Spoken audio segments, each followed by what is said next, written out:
Kronologi pembunuhan di Sedayu, Bantul, dua pelaku terancam hukuman mati.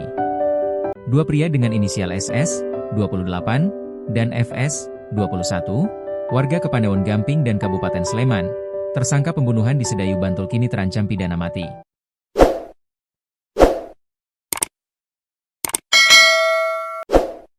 Penetapan tersebut disampaikan oleh Kapolres Bantul, AKBP Bayu Puji Haryanto, setelah kedua tersangka menghabisi nyawa korban, Kitin Yoga Tamarustamaji, 36, warga Argomulyo, Kepanewon Sedayu, Kabupaten Bantul.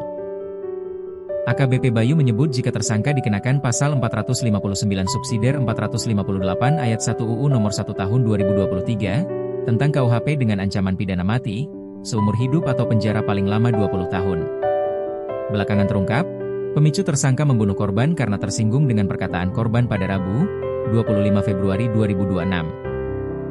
Saat itu korban melontarkan kalimat, "Sok alim," kepada pelaku saat tengah berkumpul. Ucapan tersebut kemudian memicu kemarahan dan dendam dari tersangka. Adapun kronologi berawal ketika korban tengah tidur bersama anak dan istrinya. Kemudian pada Rabu 25 Februari sekitar pukul 5 WIB, istri korban mendengar ada suara gaduh.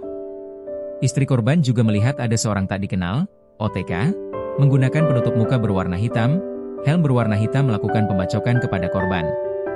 Selanjutnya pelaku melarikan diri lewat pintu depan rumah korban.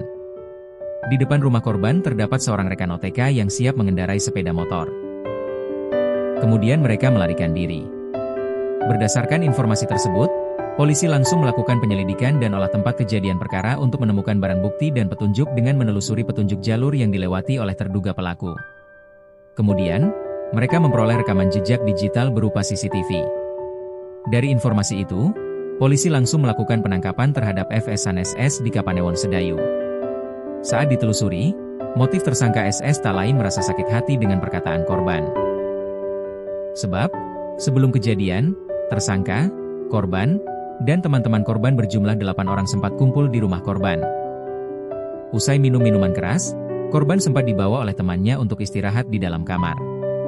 Di sisi lain, sejak pukul 4 WIB, tersangka SS telah mengajak FS untuk mengambil golok di rumahnya. Kemudian mereka kembali lagi ke rumah korban pada pukul 5 WIB dan masuk rumah korban melalui pintu belakang untuk melancarkan aksinya. Bayu menyampaikan, tersangka dan korban memiliki hubungan pertemanan yang dekat dan sempat ada masalah utang piutang senilai Rp400.000.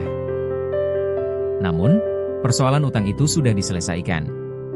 Di sisi lain, Bayu menyampaikan bahwa korban memiliki riwayat residivis, sedangkan tersangka tidak memiliki riwayat residivis.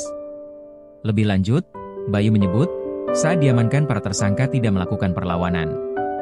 Selain itu, polisi juga sudah melakukan penyitaan terhadap sejumlah barang bukti yang digunakan oleh tersangka.